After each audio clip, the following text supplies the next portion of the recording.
Low ball in, Harry Wilson. Yeah! He's done it! Oh yes! Oh yes! Across the face of goal, headed in. Yeah! He's done it! An introduction. Off you go. Hello and welcome to That's So Craven, your one-stop shop for all things Fulham. This is Dave and this is After Dark, going head-to-head tonight with the Premier League darts final, and we're going to see who wins on the ratings. Thanks to all those for tuning in live on X, YouTube and Facebook, but not Instagram, so sort it out, Jack. Come on, these poor Instagram followers are being starved of primetime entertainment, so we need to get on that. We'll be back soon, Instagram followers. Anyway, we're going to be talking about City last Sunday. We're going to talk a little bit about transfers. We're going to answer some questions actually that have been posted in our Discord group, and we're probably going to go off on tangents as well. So tune in. It's going to be a good show. Thanks to everyone joining us. Just make sure you send in your comments in the chat and we'll answer those too. Get involved. I'm joined tonight by a man who has weaker hamstrings than Reece Nelson. It's your Putney perspective. It's Skibby. How are you doing, Skibby? I just want to, for the record, it's only one hamstring. I didn't do both like a certain Arsenal winger. But I'm feeling good. I can actually sit down and it doesn't hurt anymore. So that's good. Weird anecdote, though. You don't realise how much you use your hamstring when you go for a poo. And just by sitting, it was unbelievable. And I couldn't get off the toilet. So there you go. You learn something new every day. And hopefully you don't have to go through what I did and, the awkward moment of, I can't get up. I'm stuck. This is my life now. But no, here we go. I'm on the mend. I can walk now. I actually did a hike at the weekend as well. Just a 5k hike, but it held together just about. But running is still a no-go for me. But yeah, I'm feeling pretty good. And it's the last back at of football the soon? season as well. Back at football soon, do you think?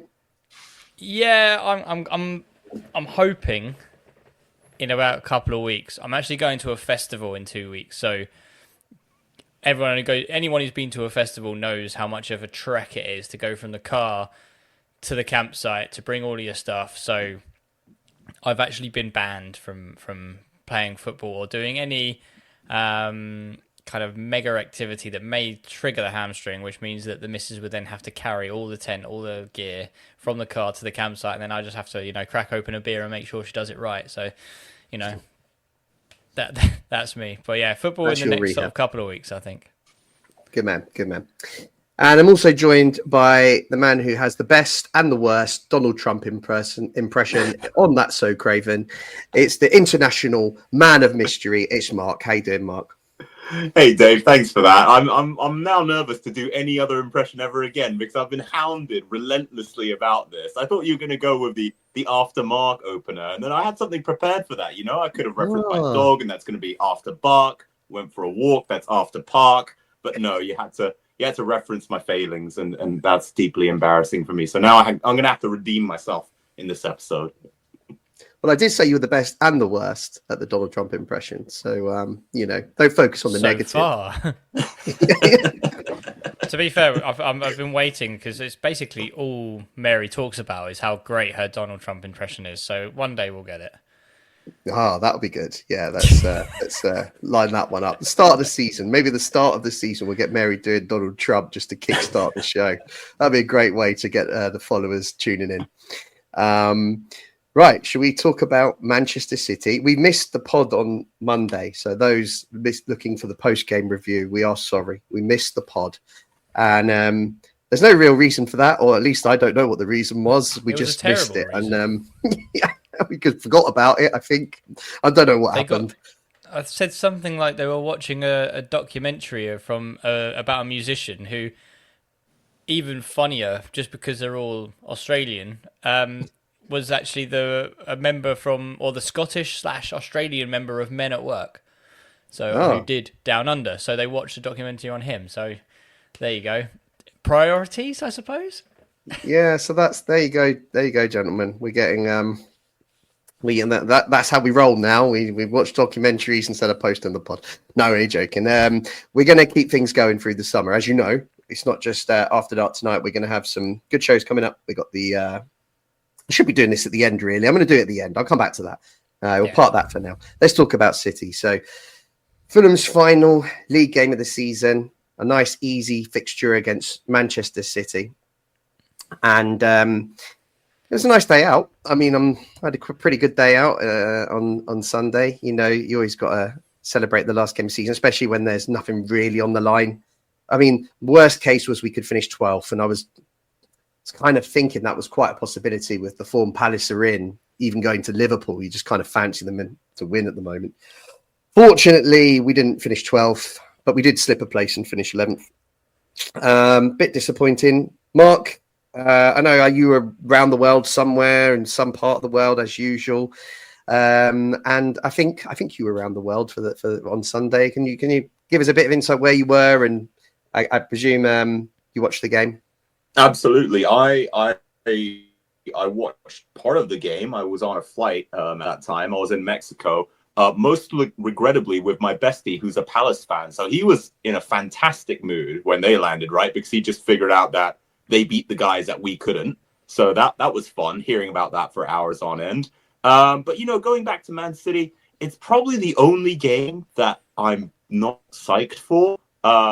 People who know me will tell you that I'm delusional about Fulham. Like anyone, Liverpool, Arsenal, Chelsea.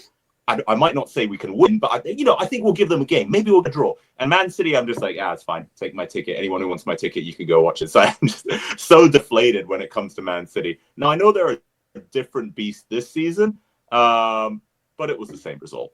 So I don't know I'm sure we'll dive into deeper detail, but I'm just not. I was hoping Ortega would be in goal, but he wasn't, and it's Ederson, and I just think Ederson's an outstanding keeper. You guys feel free to disagree with me, but I rate him. He's probably up there. So, of course, we don't get the weaker keeper. We get the proper one, but that's why we're falling. And that was the problem, really, Skibby, wasn't it? Because City had, they needed to win, really, to secure their Champions League place. It wasn't like a dead rubber for them, and they won the league 3 games ago, as it usually is. So, it was a game they had something to play for. We were just purely playing for positions. The team lineups, obviously City went strong. We made some changes. What did you make of those, Skibby? It was changes for the sake of changes. It was very Marco Silva. Cuenca coming in was a big surprise. I think whenever we did the preview, we were kind of expecting the team to be exactly how we normally see, with Iwobi on the left and, potentially Andreas coming in at the 10 because he's just a bit more of that defensive 10, a bit more of a workhorse. But the real question marks was around the right wing. Would it be Cess? Would it be Adama? Will it be Wilson? He really rang in the changes. Cuenca came in with Iwobi dropped as well, so both the Nigerian lads got dropped out. With Adama going over to the left and Wilson starting on the right. It just got a bit interesting. And then Tom Kearney obviously coming in. Interesting. Felt like a bit of a send-off, but it was just very uncharacteristic from Silva. But then obviously Man City, like you say, they needed a point to get Champions League. It's not Pep Guardiola's way of just coming and playing for a draw.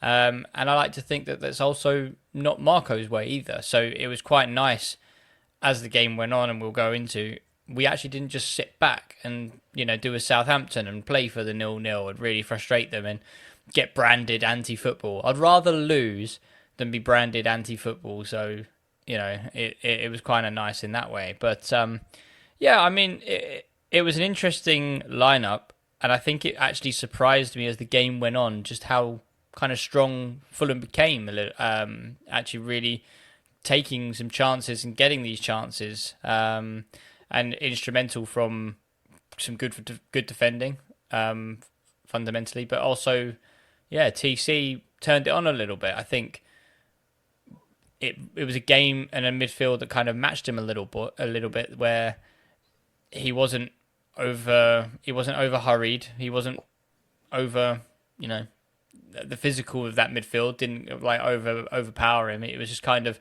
going at his pace, and he was quite okay with that, and he actually had quite a decent game, so it was quite nice, which, given the rumours, it was quite nice to see the last game of the season. But yeah, I think Marco knew that there wasn't much to play for. This was getting some minutes in some legs that had potentially not played as much this season, and yeah, very nice.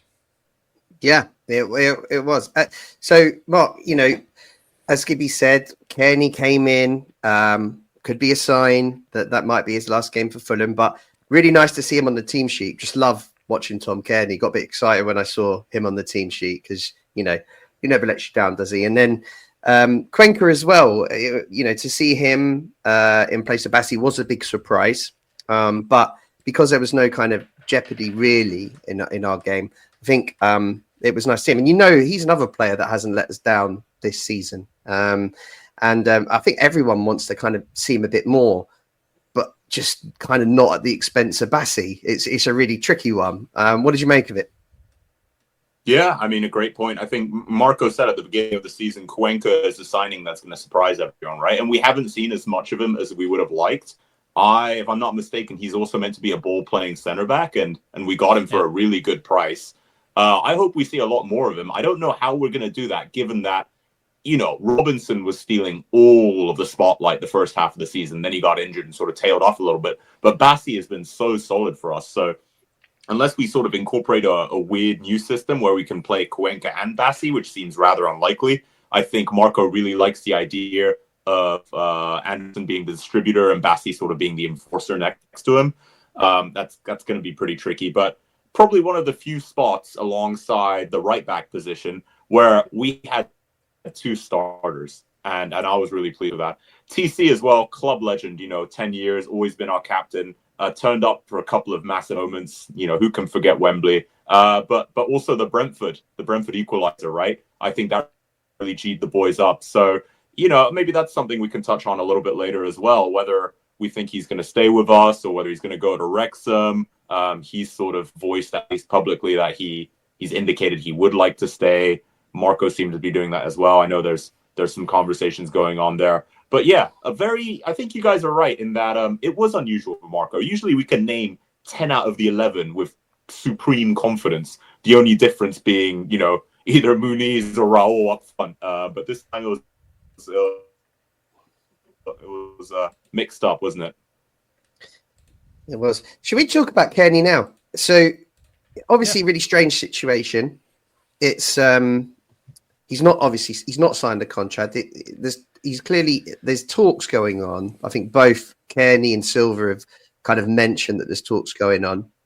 But I guess just the way it all played out, it did feel like they were kind of giving him a bit of a send-off just in case those talks don't develop. And it does make you think that perhaps he will be moving on this summer. That's how I kind of took it.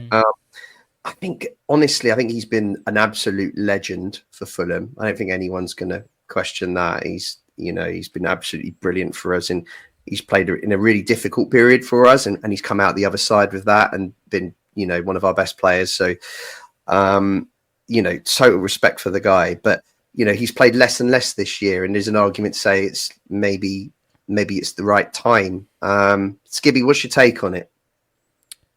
Yeah, it's an interesting one because, like you say, he's been an absolute legend. He's part of the furniture now at Fulham and has just been there for so long that it's just almost comforting to see that familiar face in the squad and just in those sort of full access / training videos. It's just nice to see TC come up and give his little ad libs. It's just quite homey about it.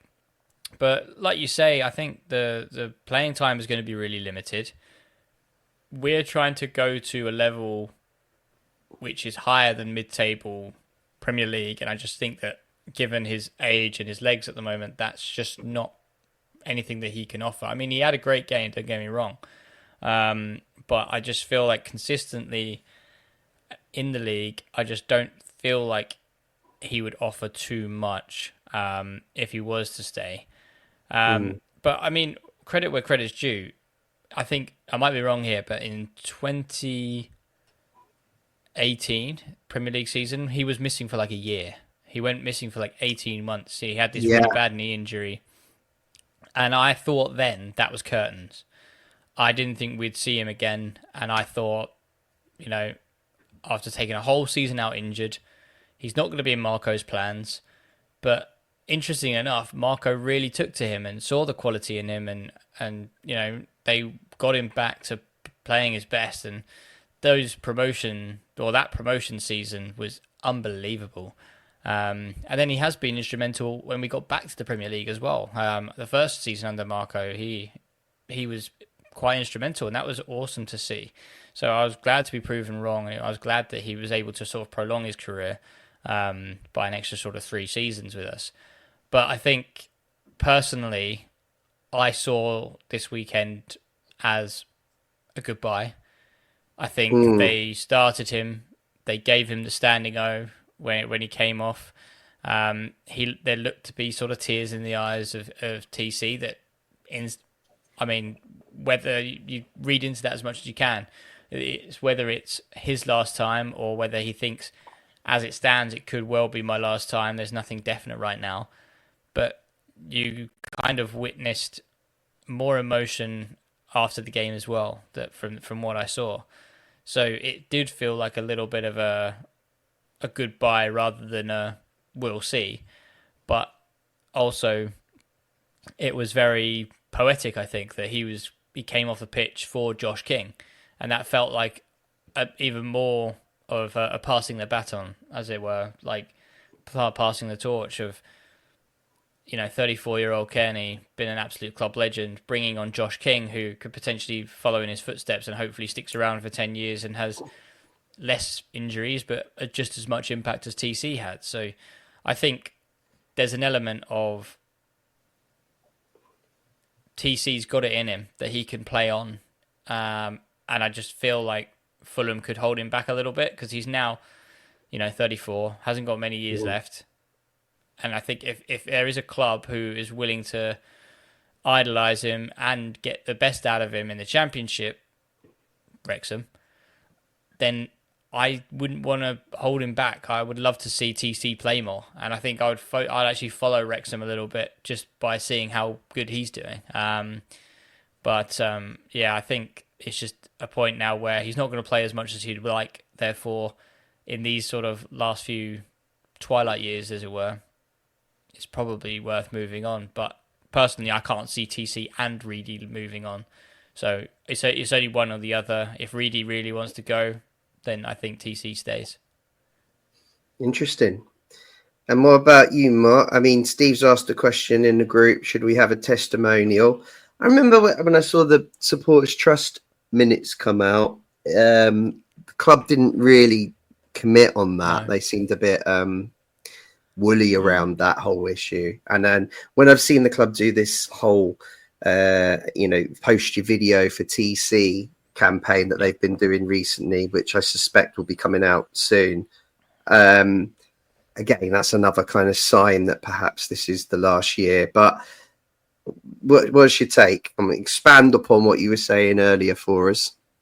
Yeah, sure, no problem. I mean, yeah, absolutely. But they both deserve a testimonial, and TC has been such a legend for us.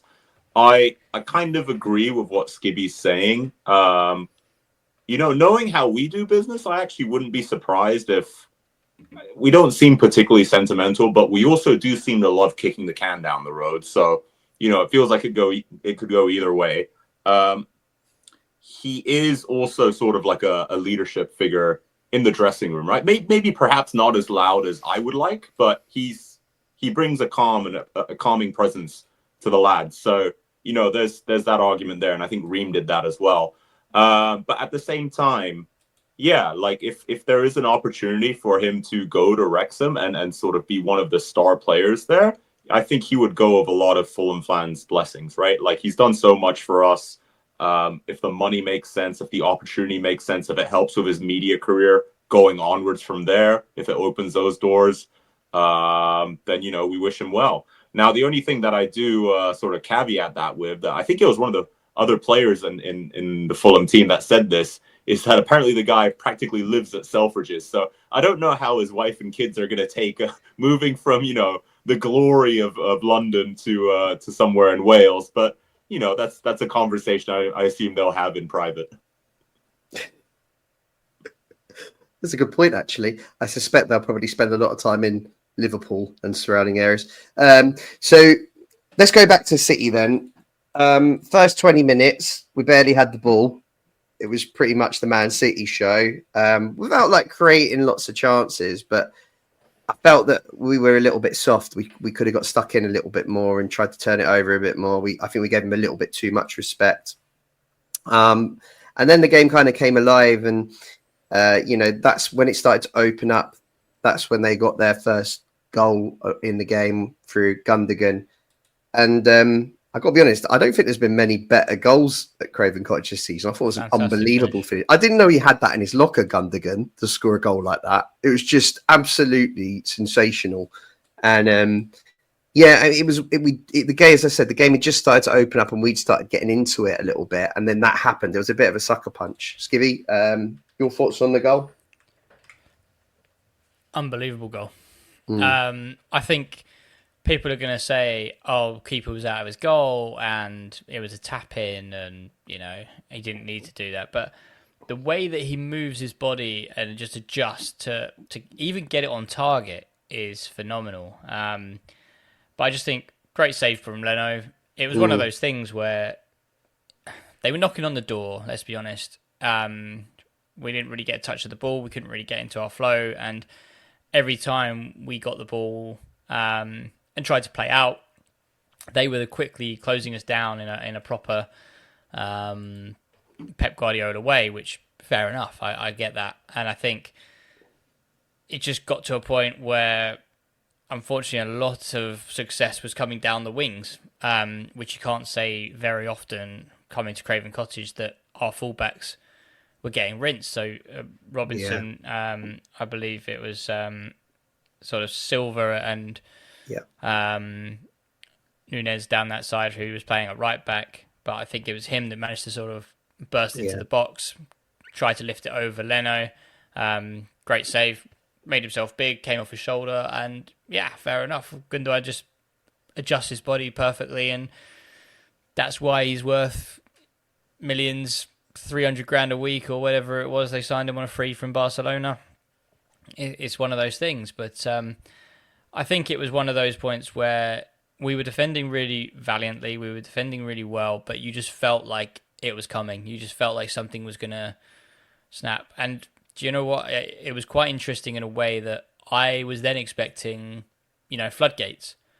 But actually the goal spurred us on a bit more, and we were starting to open them up a little bit. And it was really nice that I don't think even before the goal that we were really trying to sit back and do nothing. We were really trying to stick to our game plan, and little things weren't working with Adama Traore trying to sort of get down the line, and but he just couldn't beat his man. I think there was a moment where Tete tried to get beyond Guardiola on the left back, and even he was outpaced, and it felt like we were just that shy of maybe fatigue, but just that shy inch of quality just to really sort of hurt this Man City side. And I did have to fear the worst as soon as that goal went in. But we spurred, I think, and it started to really open up for us, especially in the middle of the park. I think that's when we started to see the best of TC. We started to see the best of Pereira.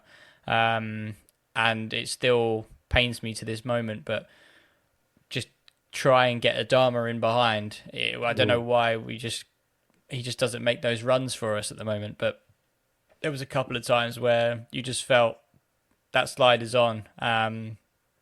But like I said, it was positive after that goal, so I wasn't too disappointed, if I'm honest. No, there was 3 kind of big chances, I think, for Fulham. 2 fell to Wilson and 1 fell to TC. So the first one, we managed to find Wilson in a bit of space on the right, and he kind of cut in, and his shot was kind of the nice height for Ederson, and he made the save. And this is the opportunity where it fell to TC. He tried to volley it, and it kind of got deflected. Andreas collects it, plays it back to TC. And Mark, how's that gone wide? I mean, it looked like it was flying in that corner. It looked like the goal he scored against Spurs at White Hart Lane, or the Tottenham Hotspur Stadium, whatever they call it now, earlier in the season. And that wasn't in the script for it to go wide. That was supposed to go in, right? I know that would have made it like perfect, wouldn't it? It'd be like the fairy tale equalizer, and then we go on to win it, and then laugh at Brentford as we finish over them, because then they would miraculously lose their game, and it would be great. But yeah, it's for someone of TC's quality and composure, and he had the time there. We know he has the ability, and he had enough time to sort of line it up. But yeah, it's really surprising, because the keeper was well and truly beat. If TC places it where he would place it, I would argue at least 8 out of 10 times, if not 9 out of 10 times. But maybe he felt rushed. Maybe the pressure was on. I don't know. The pressure gets to them too as well. They're human beings as well as professional football players. But yeah, that was gutting, especially because like Andreas was actually I actually, despite Skippy's belief, I do think he's a good player, and I just don't want to rag on Andreas the whole time. But I think that was quite unselfish and clever for Andreas to collect it and then sort of almost, I don't know whether he dummied it or not, but to release TC and give him another shot where he knew TC had the better angle. So small props to Andreas from me. As much as I love Andreas, I think he took a bad touch. Don't deny me now. I just gave him. I love. Do you know what? I would love to say that Andreas took it down perfectly, looked up, saw TC, but he almost looked like he tried to take a touch, ready to pull the trigger, and it just got away from him. So he like stretches to sort of play TC in. But yeah, I mean, all big love for Andreas. Well, Andreas was part of the next chance as well when Wilson cut in from the left, and I think that was the best save from Ederson. He got down really low, really quickly to palm it wide, and then Andreas followed it up and hit the side netting. I'm not sure Wilson could have done a lot more. Could have Andreas, Skibby? I'm not sure. It was quite a tight angle and it all happened quite fast. Weak side. I think everyone's rushing out to you at a tight angle. I think it would be very harsh to say he hasn't hit the target there, but I mean, golden chance, fantastic save from Ederson. Like that was one of those which you see nestled in the bottom corner. Yeah. But yeah, it was just crazy. I don't think he could have done much better. I don't know if he intended it as well, but the way he saves it is also impressive, because it's sort of spooling away from him behind him, right? So it makes it even harder for someone to come in for a tap in. And I think in yet another rare moment of agreement, I think AP did have a difficult angle, and I think the defender was pretty close, if not having it covered perfectly. So yeah, it seemed like a tough one to collect. But just before we go on any further, I've noticed Skibby's got the Coronas out. I've got the old Beer Moretti's out. Have you got a teacup full of beer again, or what's going on in your household? I feel like I just get abused every time I come on this show. It's very hurtful. But no, this time I've played it safe. Oh. I've got the Berliner Pilsner. It's pretty decent, actually. Yeah, solid 7 out of 10 if I was to rate it. Not too expensive. So we should do that for the end of season. We should have like a random cup. Who can drink out of the weirdest thing? I mean, for those who are watching at home, I've got a Toy Story alien popcorn holder. So I could, weirdly looks like I'm Frenching it, but I could drink out of that. It's a strong start. Yeah, I've got a dog bowl lying around here, so that might work, Okay, back to the game. So second half as well, we were still in this. We were having chances. I think the best one that I recall was when we actually got Wilson in behind down the right-hand side, and he got all the way into the box, crossed it in, bit of a crap clearance, and then Mr. Andreas, I don't think we'll be as kind to him on this one. Awful. It was a pretty dreadful finish. I know, albeit on his left foot, but he kind of scuffed it, missed the target. And, I think for me, that said, Andreas has scored 1 goal at Craven Cottage in the last 3 seasons. And, that shows you why I think he's just not got the composure in those moments. Is that unfair, Skibby? Because I'll give you a chance to defend him. No, I think that's pretty bang on. It was a woeful chance. When I was watching it, I just sort of went, oh, wow, that's just put your foot through it. I mean, as a professional footballer as well, it didn't sit up badly for him either. It was kind of there to be hit. But there was no defending that one, unfortunately. Everyone has bad days, and that was one of his bad moments, unfortunately. Yeah. All right, we'll move on from that one then. And then but the penalty. Can I just talk about one thing that he did well, which is the through ball. Finally, someone did a through ball to Adama Traore, and he was away, and you were like, this is going to be majestic. And it was just terrible touch, terrible. Basically, Adama in a nutshell, really, wasn't it? It just couldn't get it under control. Before you know it, keeper had it in his arms, and he just sort of turns around and goes, "Oh, expletives." But I don't know why we just didn't do that more. Well, look, plenty more of Adama next season to get stuck into. Mark, their penalty. I mean, difficult to argue, really. I think another pretty good turn by Gundogan. He kind of rolled back the years on Sunday. It was amazing. And I think it's a bit clumsy, right, from Sasa? A bit uncharacteristic. Yeah, clumsy, but it's hard to argue with it. It's pretty legitimate. It kind of reminds me of the one De Bruyne. I feel like he does dangle his leg a little bit just to feel the contact and then fall over. But, you know, as everyone says, it always looks worse in slow motion. And in slow motion, yes, he clearly catches him. Probably with not enough force to send him flying like that, but that's the game we play these days. And I don't know what more there is to say about it. It's a sad reality of the modern game, but it's a legitimate penalty, and it sucks. Yeah, it does. It was just frustrating to see real time as well. It was like one of those tackles you see lazy, fatigued, maybe 90th minute, maybe 85th minute or something like that, where you've been chasing the game for so long, you're just knackered.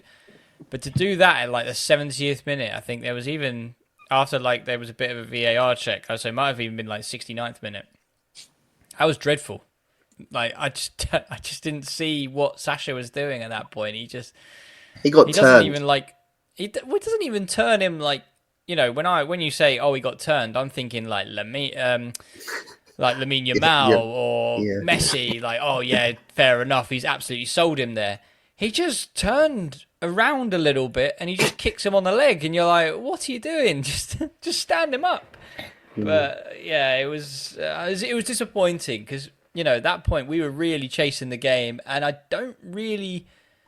I mean, forgive me if I'm wrong, but I don't remember any real clear-cut chances thinking, oh, we're hanging on here. I thought we were truly in a game. Could have really equalised at this point, and it just seemed a bit, you know, we brought on Iwobi, we brought on Smith Rowe, I believe at this point. So it was kind of like the game was there for us to really take it to Man City and rescue a draw here, and that would have been quite a nice day, but yeah, it just seems really silly to do for me.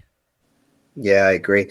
Well, yeah, we had a couple more chances towards the end of the game. I think Sasha Berger had one when he came on, a rare shot at goal, which was another pretty good save by Edison, to be fair.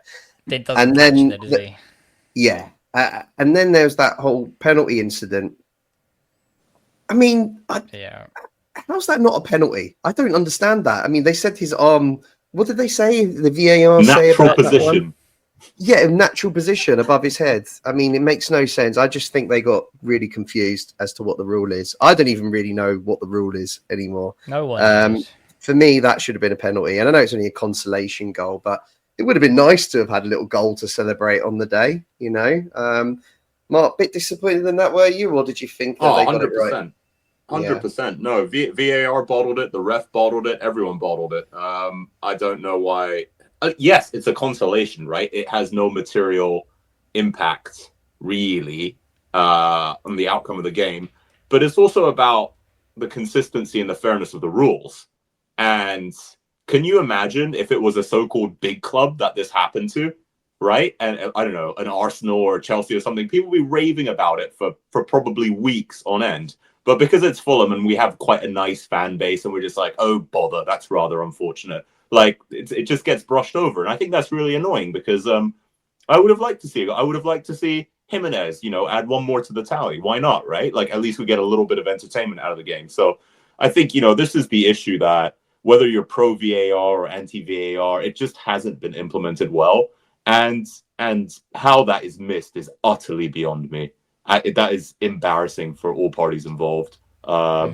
Oh, sorry, I got more emotional than I thought I would about that. But yeah. No, I was feeling it. I mean, the fairness of the rules. It's important.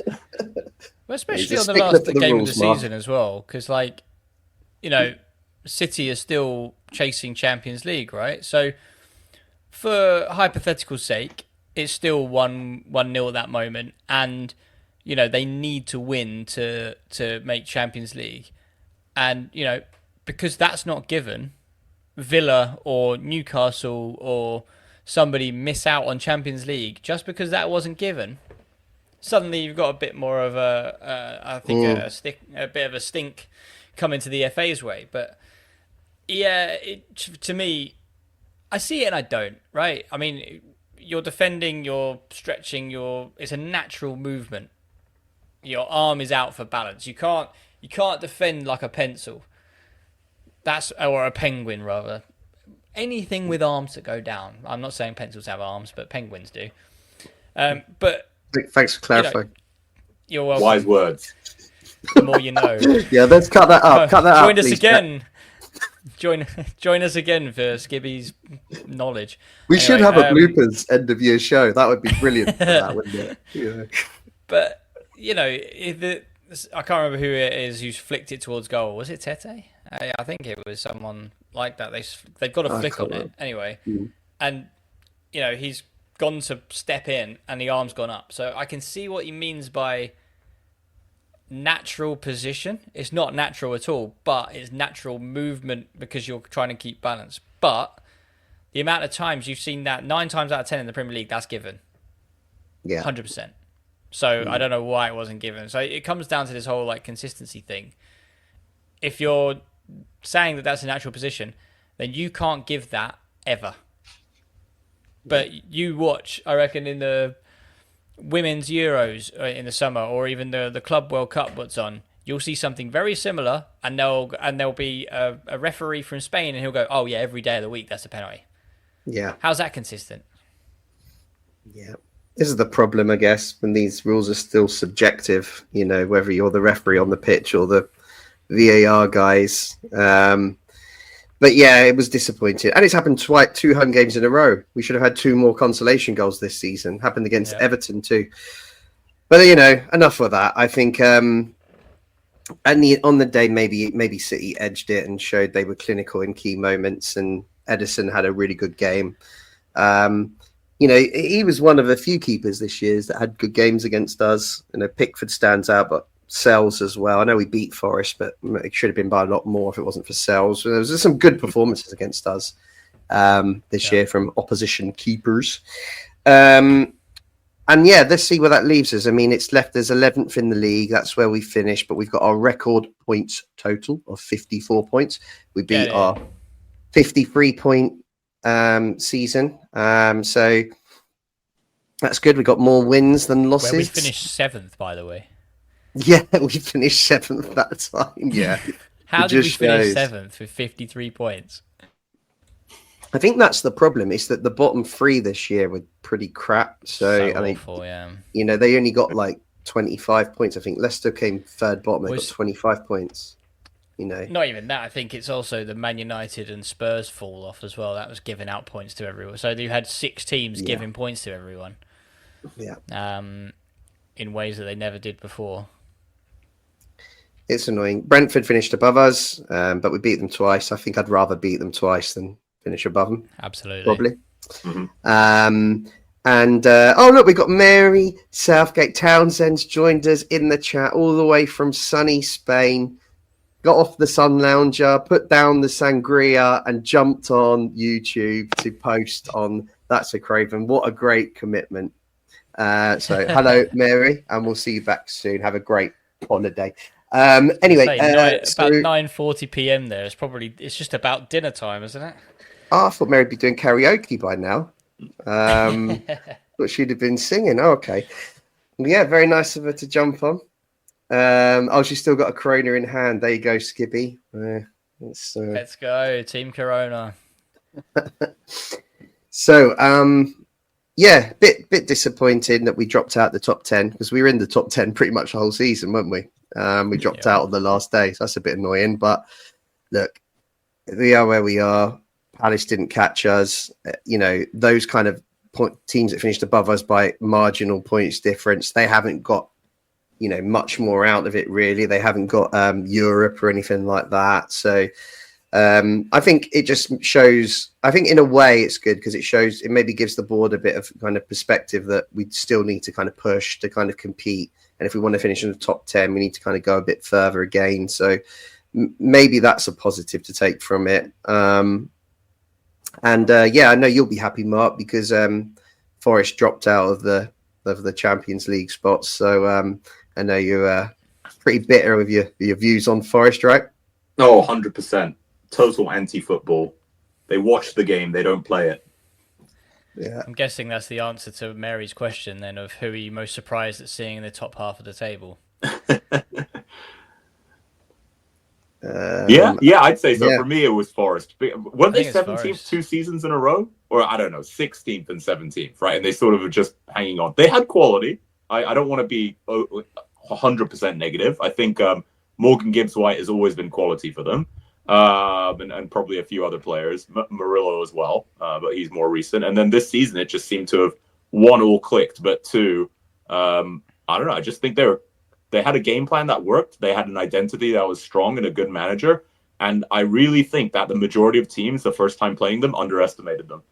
That's the only way I can put it. But anyway, that's my answer for the most surprising top half. I think I agree with that, yeah. Yeah. It's just, as I said, a bit frustrating that we dropped out at the end, but it's not the end of the world. We're still mid-table, and we go on. So into pre-season, seems to be there's more rumours than normal. Am I making that up? It feels like there's more. I think Fulham fan news in our Discord group seems to be popping up every day with little nuggets about what he's heard from different journos. And anyone's following that wants to get involved and get those little nuggets that aren't always on X, then make sure you sign up to our Discord group. All the links are in our socials and in the pod description. But it feels like there's a little bit going on. I mean, it's quite a strong link to Callum Willock the other day, but although it seems to have already gone a bit quiet. Joe Willock. Stevie, what's your thoughts so far on what you're hearing? Are you happy with some of these rumours? And, do you think it's just agent bullshit from the start of the window? I think it's agent stuff. I think it's more just trying to find a home early. But I also think that there's the Club World Cup is also taking its toll, a little bit. So obviously that kicks off I think it kicks off in June, right? I want to say it kicks off in June. So a lot of teams are saying we want to get people in because they're going to treat it as their pre-season.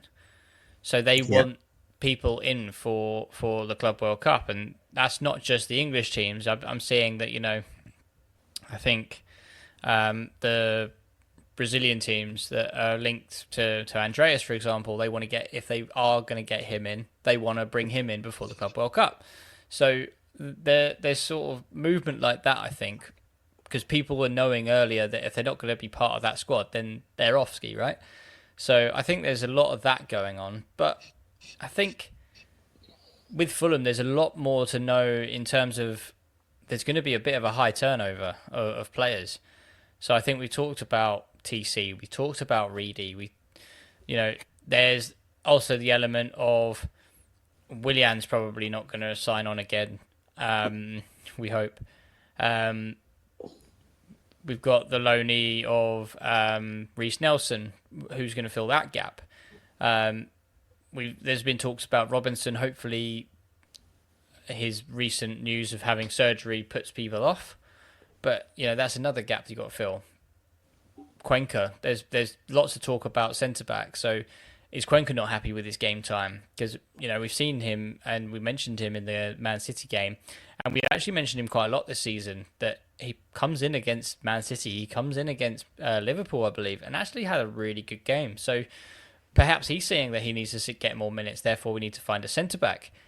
There's just so much potential overhaul that we actually need to we can't wait until the end of August, because we know how impactful it is that Berger missed pre-season.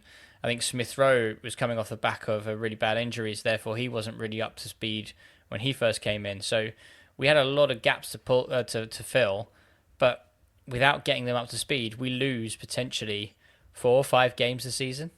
And then suddenly you're chasing the pack and it becomes much more difficult. So I think, we're going to hopefully, and I firmly believe this, because otherwise Silva would have taken Saudi if he wasn't made promises of stick with us, kid, because we're going to go far and we're going to back you. And by the sounds of things, he has quite a say in what's happening transfer-wise. No, for sure. Steve Reynolds posted a bit of a question for us here, which I think is quite good, which is, he's saying we're not going to get a big budget this season. That doesn't entirely surprise me. What are the 3 positions that we need to improve? Mark, do you want to take that on first? I'll give it a go, but I mean, for us, I think it's more like 5 or 6, to be blunt. We are good, but we're so inconsistent. But great question, by the way. I'm less worried about Cuenca. I know he deserves way more game time, but I would hope that he'd stick around and try and fight for his place another season. I am more worried about Diop. I think Cuenca can at least be somewhat placated by saying, look, Bassi is playing so well. But Diop must be really frustrated that Anderson, has a good game, then has a stinker, then has a good game, and then he's just quite inconsistent. And he hasn't really, him and ESR really haven't lived up to their potential. That isn't to say I think we got a bad deal. I think we paid a lot, but when you pay a lot, you expect a lot. I don't think we overpaid if they perform to their potential, but they haven't done that yet. And in a weird way, that really excites me with ESR, because 6 goals and 3 assists from someone who is playing half the time, not at their potential, is pretty awesome. If you can imagine what they're going to be like when they are fully motivated, fully fit and firing. But to address the question at hand, if Diop goes, a real rock of a center back, a no nonsense, we can give the distribution to Cuenca, right? But a no nonsense Murillo or Milenkovic, I think is the other one, or whoever else, right? Someone that can replace the leader that we need Joa to be as well. I want an 8 that can attack but also defend, a really hardworking box to box like Douglas Luiz type guy that's really solid and can string stuff together. Probably that I'd like to spend the most money on. And the last, which I believe Dave will agree with me, is a direct, tricky winger who can sub in as a third striker. I don't think we need a main striker. I would like one, but given that we've extended Raul and Muniz will also be contending to start, it really doesn't make sense to get a third pure traditional number 9. So I'd go with winger/striker, a really high quality 8, and a traditional no-nonsense center back who hopefully is amazing in the air. So he can provide defense for corners against us and a threat for corners in our favor. Yeah, great. I mean, if you look, I'm hoping we managed to keep Tete in. And of course, I mean, I just don't think we could replace Tete. We'd have to spend so much money to bring in a player of his quality, and we're just not going to do that. But assuming that he does, and we can keep Diop and Cuenca, in our team, then I'm quite happy just to kind of keep the same defense and just work on it. But maybe as the season goes on, give those guys that deserve it more of an opportunity. My 3, I agree with you on up front. We saw how little game time Vinny had this season. It doesn't really make sense to bring in another striker when we've got 2 and we only play 1. But if we could have a winger that's a goal threat and can also play up front, then I think we strengthen the wing, of course, but also have the ability to bring him in up front if we've got injuries to Muniz or Raul, like we have had this season. So I fully agree with you on that. And I fully agree with you on a number 8. I mean, to be honest, I've been saying that all season that we've needed a number 8. I feel like it was a gap. And I felt that the drop off from Lukic and Berger to Kearney and Reed at times this year has been quite significant. And that's not a criticism on Kearney's kind of talent. It's more his just fitness and his legs.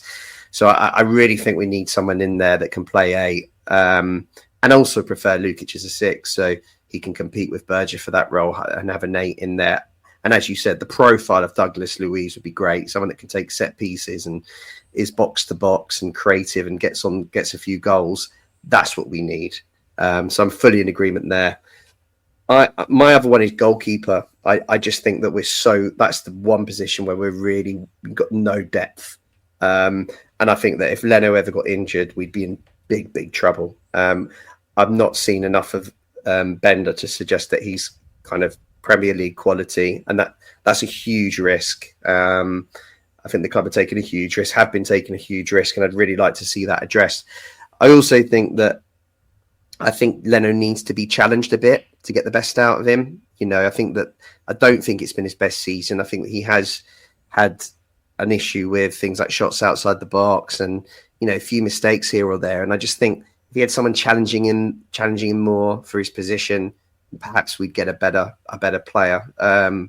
So those would be my 3. Skibby, yourself? I know you've been left to last. Not easy to be left to last on this question, but any thoughts? Yeah. I think I agree with you on the centre mid. I think Gustavo Harmer is the guy that I want. He is a workhorse. He knows where the goal is. And given Sheffield United have not been promoted, then I think we can do a deal. I think he would be fantastic next to Berger or Lukic.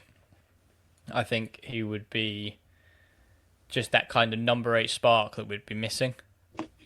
I think goalkeeper, like you say, I don't think we have to spend big on that though. I think even just a loan, just for a, I'm going to sort of bring in like a kind of like an oldish Premier League player who doesn't mind being the number 2. Like, my head goes to like Asmir Begovic back in the day. He was kind of like, he was good for Bournemouth, but you just turn up as and when. I think that kind of player would be really good, but very important, like you say, because I don't think Bender is the guy. And I think winger, we just need that. We just need some goals from the wings. And I'm going to throw out a name which I know that you guys absolutely hate, but I just think that he would fit in so well in the way that we play, and that's Raheem Sterling. I know he's going to be too expensive. I know it's unrealistic, but I just feel that kind of player who's only just turned 30. So bear in mind that nutritionist, he's been at Man City most of his career. He's then gone to Chelsea. Like, the sports nutrition at this level now means that a 30-year-old player is not finished. And I think what you see right now at Arsenal is someone who is just low on confidence and just isn't the star, treated as the star, right? And I think if he came to Fulham and was treated and everyone thought that this is our guy, he will relish that. And I think that would really pay dividends, given that, he's 7 years younger than Willian. But similar profile to Willian, he's been there, he's done it, and he's won it. I just think he'd be a fantastic player to bring in, and if we can get the best out of him, that Marco redemption of Sterling would be fantastic. And I think he would be the sort of winger that we need, who can come up trumps with goals when we desperately need it and just make something happen. Anything on that, Mark? That's my 3. I don't disagree with that, but it's just fun to play devil's advocate. Otherwise, we'd have nothing to talk about, right? I'll tell you what I do like. I do like you're right in that he has the skill. I assume he still has the pace. He has the intelligence. He would be a bit expensive. And big favorite of mine, which I know is extremely distasteful. Not everyone agrees, and definitely Marco doesn't agree. But he also knows how to, play the referee. He knows how to take a tumble in the box. And other than Harry Wilson, I don't think we really have that. Mitrovic also loved to take a tumble in the box. So that's sometimes you need that, right? You make your own luck. But I guess why I'm playing devil's advocate is I don't understand why he would want to come to us, right? I mean, unless he would see it as he does one good season at Fulham and gets a great Saudi deal or something like that. He seems, I don't know. Unless he had something to prove, like you said, he's won it all. So I agree. I think it would be a good signing. I would just question, 100%. I question Willian's motivation the third time round. Like it didn't work, did it? It was like a Band-Aid on a gunshot wound. So that was silly. But yeah, I would like that. I hope he comes. I just hope he comes and he fights for us, right? For at least 1 or 2 seasons. And then we see where we're at when he's 32, 33, if that were to happen. And I mean, he came through QPR, so he's West London boy, so who knows? But the only thing I would say on it is I hear your points. You make some great points. I just hope in this summer we target some younger players that have more sell-on potential. And, I think we've got enough Premier League experience in our squad now. I think it's time to kind of try and get some good value in the market, younger players that can come in, that are hungry, can make an impact, and then potentially we can sell them on for bigger fees in a few years' time. I think that's the model we need to adopt, really. But yeah, you make some good points. And on the point of questions, is there anything else that we've been asked today that we should pick up? Anything that jumped out from our podcast group? One that I love is, does the club's 300% rise in pre-match early bird pints explain the drop-off in form? That was from Jim, I believe. But I love that. I just love how outraged I am at 300% increase. How can they get away with that? Yeah. Not good. It's really weird. I remember, it doesn't feel that long ago since the start of the season where they gave us those tokens for like a free drink. Can't believe how quickly the season's gone. That just not feel like 9 months ago. But yeah, maybe it has. Maybe it has. I don't know. Tricky one. One that I threw on our chat, which I think would be fun for our listeners as well. That was that table I put up, and they kind of oversimplified it. I don't know who it was, but it was basically what was it? It was a poll, right? And it was like, how satisfied are you with your team's performance this season? And like I said, it was oversimplified because there was only 4 choices. There was extremely satisfied, dissatisfied, and extremely dissatisfied. And I think for the majority of the teams where they ended up, it kind of made sense how those different percentages were segmented, right? But what I found surprising is that, and I'll put it to you guys as well, we kind of discussed it, but maybe we can go over it in further detail. 90% of the Fulham fan base were either satisfied or extremely satisfied with our position. Now, like I said, it's oversimplified, so I wouldn't say I'd say I'm more right in the middle, right? I wouldn't say I'm satisfied, but I wouldn't say I'm upset. And I realize that part of that is also how the season went. Now, if we were crap, we were battling relegation, right? And then suddenly we won, 10 of the last 12. Then probably I'd be ending on a high. I'd be like, yeah, we did great. We really pulled together, and the boys always believed and we came good. But I think it's because we had the opposite season. We were floating, right at the beginning, we're floating around 6th, and then we'd sink to 8th. And then on the last day, we're around 10th, 11th. And it just feels like there was so much potential there. So, I was leaning on the side of slightly dissatisfied. But why don't you guys sort of, give me your take on that and to the rest of the listeners? Were you satisfied or dissatisfied or somewhere in between? If I may. I remember going to my grandfather's birthday meal, and there is a point to this story. My cousin is a Newcastle season ticket holder, randomly lives in Sussex. Don't ask, because I don't even know. But he goes to most Newcastle games. And he was talking about, Newcastle qualifying for Champions League, finishing 5th or at least in the top 5. And I was like, mate, don't be too hasty. We're only 4 points off Champions League at the moment, 4 or 5 points. So this was end of April. We were 5 points off Champions League, and I hadn't written it off yet. And I can't remember who we played that weekend, but we lost.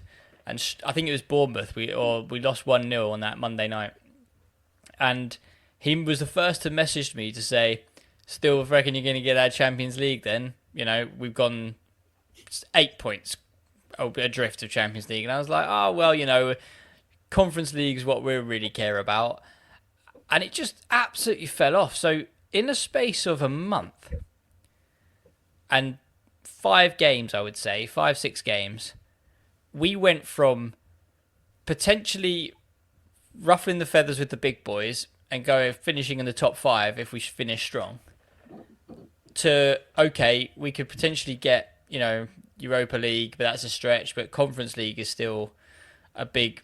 I mean, we are in pole position given 3 games to go. We're still in 8th after that Brentford game, and then to not even finish in the top half of the table, it's just so deflating. And I don't think it's hard. I think it's hard to say. Like Mark said, it's easy to go off the overall feeling of the most recent form, but it's also been the whole season of what could have been.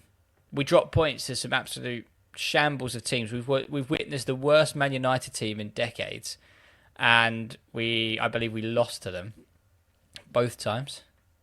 I want to say we took Southampton to the Cottage, who almost beat Derby's record of the lowest points total ever, and we drew 0-0 to them. Like, this is just parts of me which is saying, yeah, we had a great season, so many highs, but boy, are those lows really low, just because it's more of a disappointment of when you compare it to being relegated to Scott Parker, but it's almost like we're just not living up to the potential that we have and what we've shown. It's just find that more disappointing. But I think when it comes to those sort of 4 categories of, are you extremely satisfied, dissatisfied, extremely dissatisfied, it's almost like my range is in between satisfied and dissatisfied. And I think if you were to rank that number between satisfied and dissatisfied of a scale of 10, so 1 being I'm right on the borderline of being satisfied to dissatisfied, and 10 being I'm right on the borderline of being satisfied and extremely satisfied, I would easily be like a 2.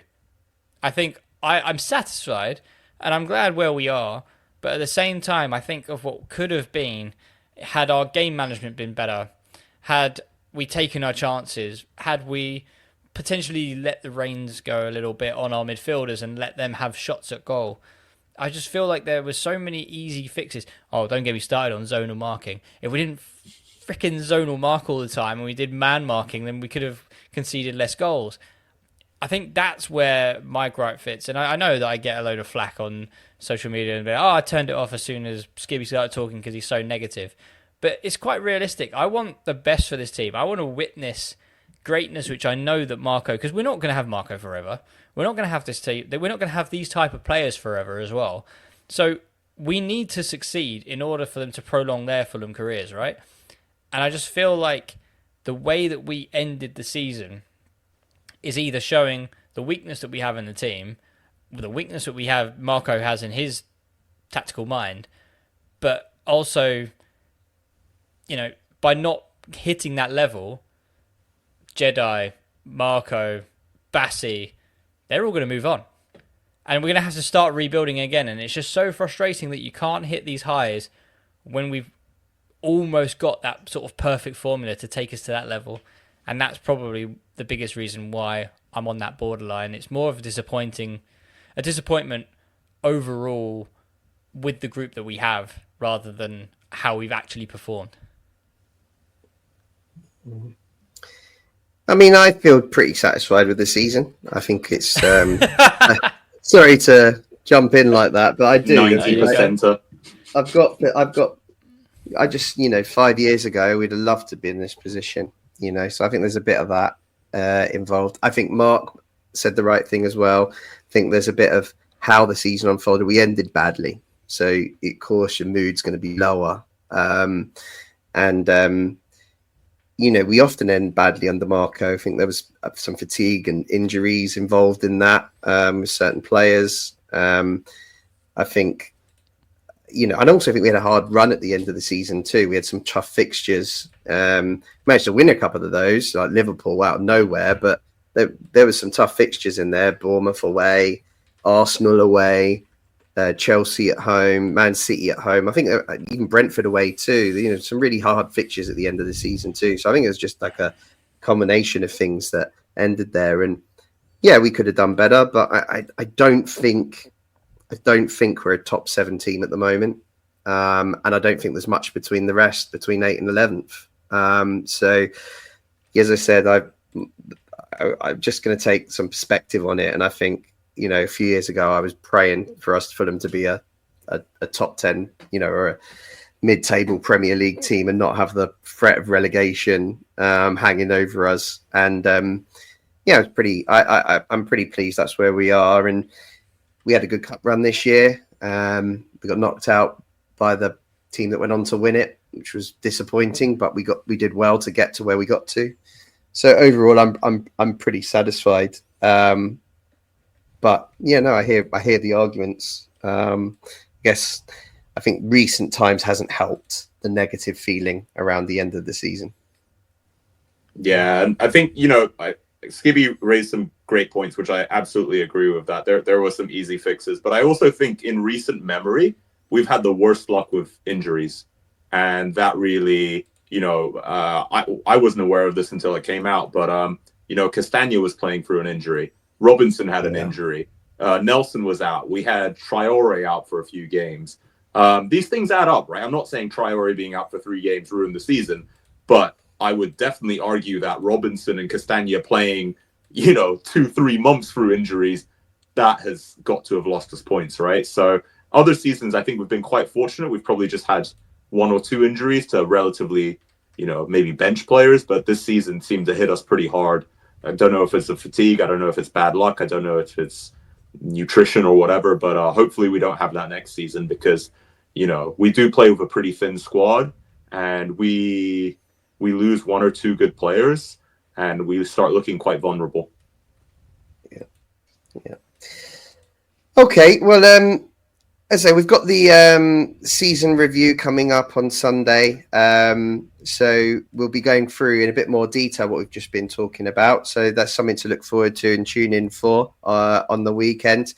And as always, if you want links to all of our social medias, you want to get on Discord, start asking us some questions in the group. I don't know what that was. I started vibing there, but yeah, you can get involved by following the links in our subscriptions.